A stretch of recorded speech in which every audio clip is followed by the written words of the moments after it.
So hey guys, welcome back to my channel. तो दोस्तों, जैसा कि हमने मार्शल मास्टर के पिछले एपिसोड में देखा था कि डीमन लॉर्ड मोकारा जब देखते हैं कि सांवुजी वहां फॉर्मेशन नहीं बना पा रहा है तो फिर वो गुस्से में आकर उसे और उसके साथियों को मार देता है और साथ ही उनकी एनर्जी को भी एब्जॉर्ब कर लेता है। जिसके बाद बचते हैं तो सिर्फ 2 एल्डर्स। तो रेड डीमन लॉर्ड मोकारा से कहता है कि इन दोनों को मैं देख लेता हूँ और फिर रेड डीमन उनके ऊपर अटैक कर देता है। और अब आगे दोस्तों, आज के एपिसोड की शुरुआत बिल्कुल उसी जगह से होती है जहां हमें दिखाया जाता है कि रेड डीमन ने उन दोनों को जान से मार दिया था। जिसके बाद वो उनकी एनर्जी को एब्जॉर्ब करके लॉर्ड मोकारा के साथ खड़ा हो जाता है। तो ये चीज देखकर गर्ल्स थोड़ा घबरा जाती हैं। गर्ल्स को देखकर लॉर्ड मोकारा भी कहने लगता है कि पता नहीं कितने साल हो गए, मैं तो इंसानी मांस और खून का स्वाद ही भूल चुका हूँ। गर्ल्स तो ये सुनकर पूरी तरह से डर जाती हैं, मगर लॉर्ड मोकारा तो फुल स्पीड में उनको खाने के लिए बढ़ते हैं कि तभी रेड डीमन सामने आकर उसे रुकने के लिए कहता है। लेकिन जब वो बोलने से नहीं रुकता तो फिर रेड डीमन अपना मैजिकल स्पीयर निकाल कर उसे रोकने बढ़ता है। उन दोनों के टकराने से यहाँ पर एक बहुत बड़ा एनर्जी का ब्लास्ट होता है, जिससे रेड डीमन उड़कर दीवार में टकरा जाता है।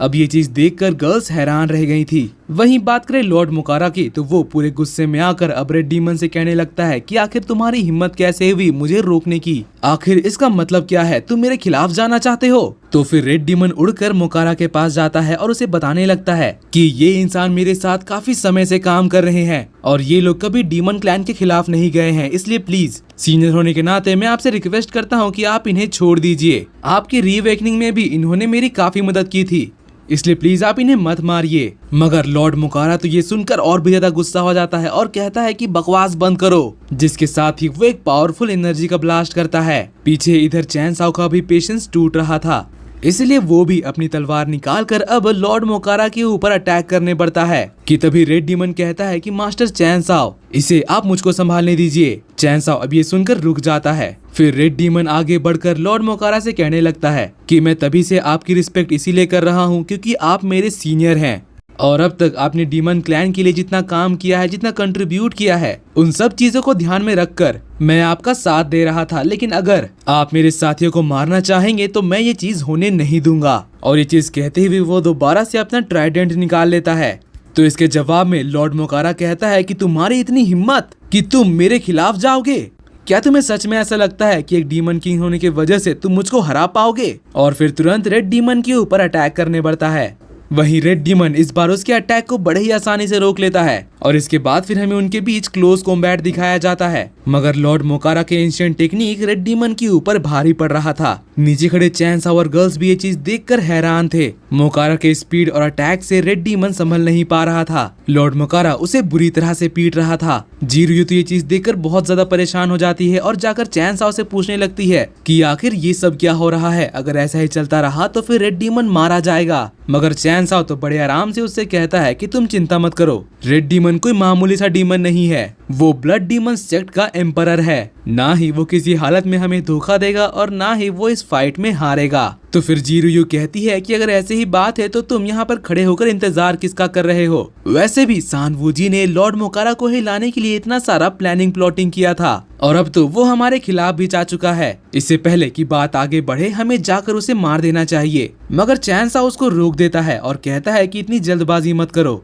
अगर रेड डीमन ने कहा है तो वो उसको संभाल लेगा। लेकिन दूसरी तरफ फाइट देखकर तो कुछ और ही लग रहा था। मोकारा बुरी तरह से रेड डीमन को पीट रहा था, यहाँ तक कि वो अपने मैजिक से अब रेड डीमन की इंटरनल ऑर्गन्स को भी डैमेज करने लगा था। फिर हमें दिखाया जाता है कि वो बुरी तरह से घायल होकर नीचे जमीन में गिर जाता है। गर्ल्स को लग रहा था कि शायद रेड डीमन अब मर चुका है। मोकारा भी खुश हो रहा था कि वो जीत गया। मगर तभी रेड डीमन अपनी आंखें खोलता है और एटमॉस्फेरिक डीमन एनर्जी को अपने बॉडी में एब्जॉर्ब करना शुरू कर देता है, जिससे उसके इंटरनल ऑर्गन्स हील होने लगते हैं। उसकी बॉडी का साइज भी अब धीरे धीरे बड़ा होने लगा था। लॉर्ड मोकारा ये देखकर घबरा जाता है। वहीं बात करें रेड डीमन की, तो वो अब पूरी तरह से हील हो चुका था और उसकी पावर भी अब पहले से बहुत ज्यादा बढ़ चुकी थी। लॉर्ड मोकारा ये देखकर हैरानी से कहने लगता है कि अच्छा, तो ये तुम्हारी रियल पावर है? जिसके जवाब में रेड डीमन उससे कहता है कि ये बात अब तुम अच्छी तरह से ध्यान में रखना कि मैं ब्लड डीमन सेक्ट का एम्परर हूँ, जो कि आज के समय में सबसे ज्यादा पावरफुल डीमन क्लैन है।